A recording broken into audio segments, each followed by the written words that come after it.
midi, le bonheur est un présent.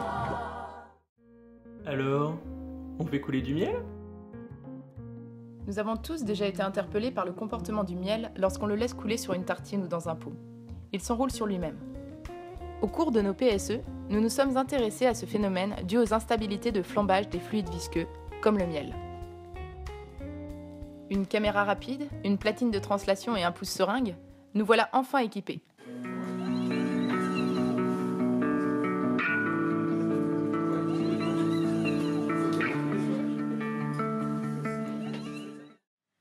Au cours de l'écoulement, en faisant varier la hauteur de chute du miel, nous avons repéré différents régimes plus ou moins stables. Nous nous sommes alors demandé quels paramètres physiques intervenaient dans ces transitions.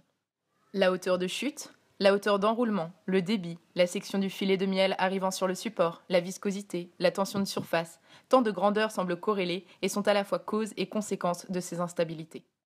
Notre objectif, comprendre les forces mises en jeu dans ce phénomène.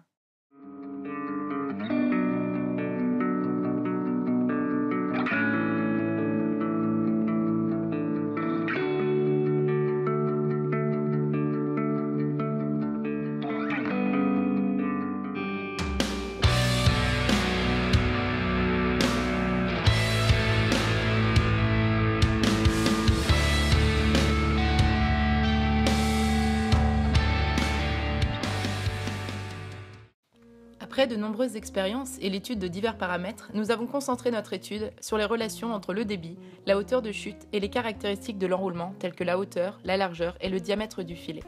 Nous avons veillé à conserver une viscosité du miel constante.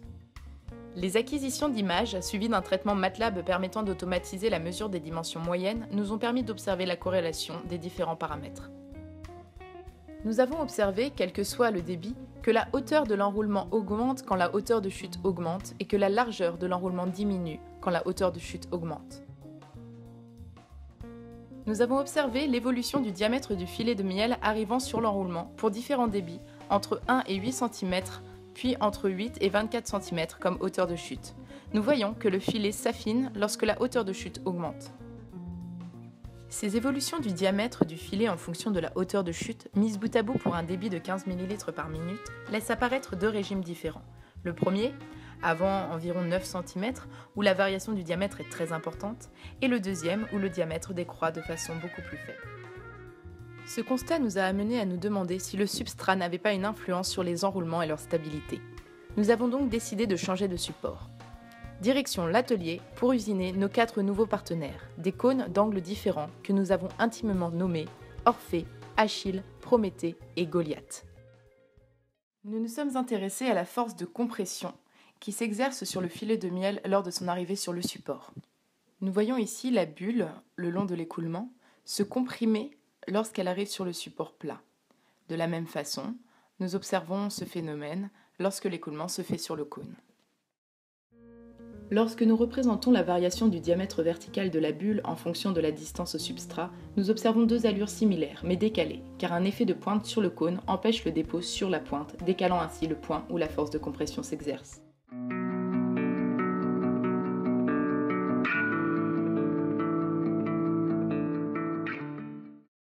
Cet effet de pointe se faisant plus fortement ressentir à faible hauteur de chute, nous avons décidé de comparer les caractéristiques des enroulements sur cône et sur plat pour des hauteurs de chute plus grandes afin de voir l'effet de la force de compression et ses limites.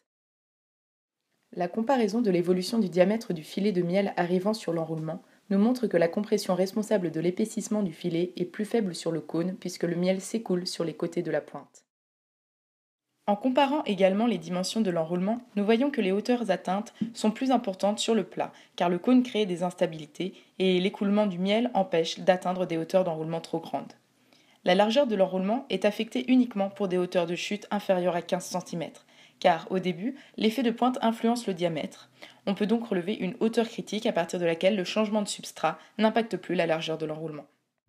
Ces phénomènes d'instabilité méritent d'être étudiés puisque les écoulements visqueux interviennent dans de nombreuses applications, telles que la géologie, l'agroalimentaire ou l'impression 3D. Ce PSE ouvre des voies de recherche sur un sujet très peu connu et apporte les premières pierres d'un grand édifice.